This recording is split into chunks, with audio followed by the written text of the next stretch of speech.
Hello guys, मैं अब आप लोग को मैं 30 नंबर देने जा रहा हूँ। अच्छे से इसको पढ़िएगा, ध्यान दीजिएगा। 30 नंबर तो 100% आएगा बोर्ड के एग्जाम में। ओके, 30 नंबर देने से पहले मैं एक शायरी सुनाना चाहता हूँ, आप सुन लीजिए। प्यार का भूत चढ़ा तो दिल टूटेगा, अगर पढ़ाई का जुनून चढ़ा तो रिकॉर्ड टूटेगा। ओके, ठीक है गाइस, स्टार्ट करते हैं। Write an article on any one of the following topics in about 100-150 words। मैं अनसिन पैसेज को हटा दिया।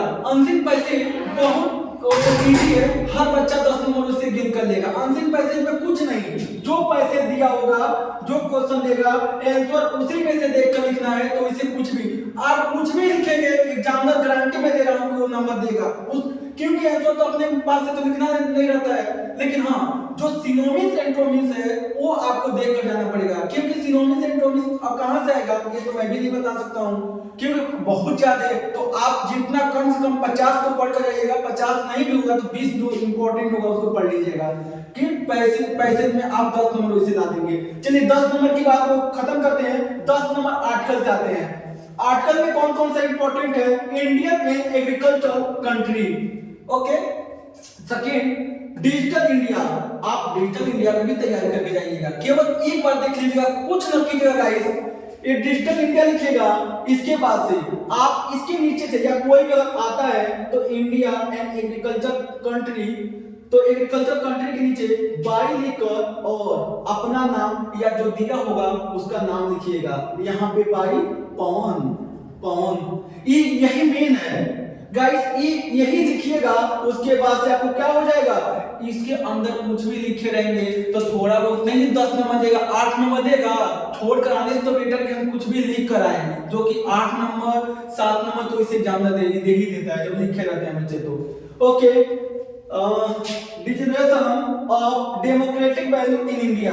आप डेमोक्रेटिक जब भी लिखिएगा तो डेमोक्रेटिक पे एकदम इंपॉर्टेंट है। जो इंपॉर्टेंट है मैं वही बता रहा हूँ, क्योंकि 2 मार्क का पेपर है। आप लोगों के पास टाइम नहीं है कि मैं फालतू चीजों को बताऊं, उसको ध्यान पढ़े आप लोग जाएं। Importance of game and sport. Okay, your aim in life, ये भी थोड़ा सा देख लीजिएगा, हो सकता है कि यहाँ से भी आ सकता है। ओके, ये 5 टॉपिक है, 5 टॉपिक को देख करके वह चले जाइएगा। ओके, अब हम आते हैं सेक्शन सी से, जो कि पैसे से 10 नंबर बी वाले से आएगा, जो कि राइटिंग लिखना आर्टिकल से आ जाएगा आपका। और मैं लेटर तो बता ही चुका हूँ 10 नंबर का। 10 नंबर लेटर से बताए, write a letter to editor of newspaper about frequent breakdown of water supply. Water supply पे लिखिएगा या प्रिंसिपल पे लिखिएगा, या तो letter editor of a national newspaper to express your view on growing fitness craze in youth. Okay, अब हम लोग आते हैं, इसमें ध्यान देते हैं, क्योंकि थोड़ा सा मैं जल्दी बोल रहा हूँ, क्योंकि आप लोग के टाइम का अभाव देख रहा हूँ। एक तो वीडियो थोड़ी सी लंबा हो जाता है तो आप लोग कहते हैं कितना लंबा वीडियो बना रहे हैं, तो एक माइंड में ये चलता है कि वीडियो लंबा ना हो जाए। Okay, choose the correct option to answer the following question. आपको इसमें से 5 क्वेश्चंस आएगा, उसमें 2-2 नंबर का दिया जाएगा, 10 नंबर आपको यहाँ से आप पा सकते हैं। कुछ इंपॉर्टेंट लगा था, मैं सोचा हूं कि आपको शेयर करते चलूं, बता दूं। The country ruled by a king, जो जिस देश को राजा चलाता है उसको क्या कहते हैं? उसको मोनार्की कहते हैं, राजशाही बोलते हैं, राजशाही मोनार्की होता है। ओके, डेमोक्रेसी तो जानते हैं, राजतंत्र होता है, सॉरी लोकतंत्र होता है डेमोक्रेसी।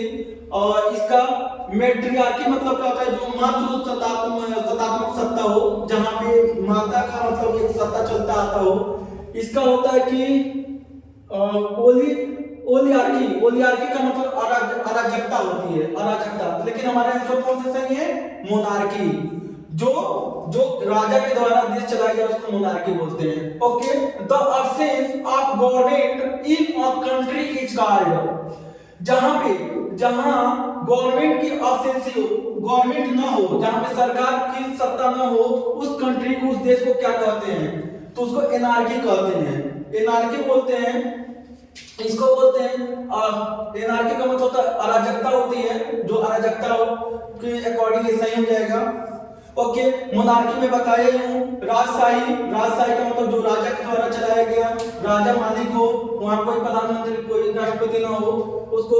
पेट्रियार्की मतलब बताया कि पितृ सत्तात्मक सत्ता हो, जहां पापा का मतलब वंशज चलता हो, उसको बोलते हैं। मैट्रियार्की का मतलब मातृ सत्तात्मक सत्ता होती है। Okay, the phrase inching towards means, inching towards means क्या होता है गाइस? तो to move slowly in direction, आप इच नहीं हो सकता है, खुजली फील नहीं होता है, ये गलत है। मेजर समथिंग, कुछ थोड़ा बहुत मापने के बारे में, ये भी गलत है। तीसरा ऑप्शन सही है, टू मूव स्लोली इन और डायरेक्शन। ओके, चौथा ऑप्शन देखते हैं, the synonyms of audacious is. तो ऑडियस मींस क्या होता है? तो डेयरिंग होता है, इसका मतलब होता है साहस होता है, तो साहसी इसका भी मतलब होता है। डेयरिंग का मतलब होता है साहसी, ये ना लगाइएगा, इसका भी मतलब होता है, लेकिन इसका मतलब होता है बहुत क्रूड आदमी, थोड़ा सा गंभीर आदमी होता है, ठीक है। लेकिन साहसी ये हो जाएगा, डेयरिंग हो जाएगा, DARING, इसको लगाइएगा। ही वाज टू, एक ट्रांसफॉर्मेशन से क्वेश्चन है, ट्रांसफॉर्मेशन तो वैसे मैं आप लोगों को पढ़ाऊंगा। एक्टिव पैसिव से क्वेश्चन आता है, नरेशन से आता है, डायरेक्ट इनडायरेक्ट, वो तो 100% नरेशन से तो मैं तो वीडियो तो डाला ही हूं, नरेशन एक बार देख लीजिएगा।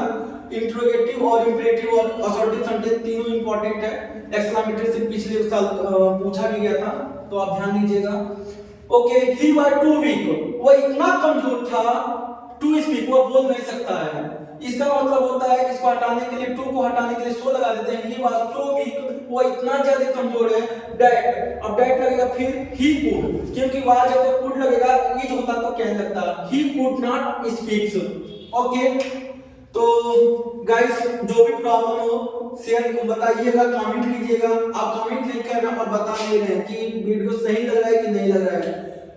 मैं बता भी चुका हूं कि अभी न्यू बना रहा हूं, कैमरे के सामने थोड़े से तो इरिटेट होते हैं, लेकिन अब आप लोग के लिए क्या किया जाए, आदत हो जाएगी, अच्छा ही वीडियो जाएगा, कोई प्रॉब्लम नहीं होगा, ठीक है। आप लोग से रिक्वेस्ट है, लाइक, सब्सक्राइब और शेयर जरूर कीजिएगा। ओके, बाय, फिर मिलते हैं।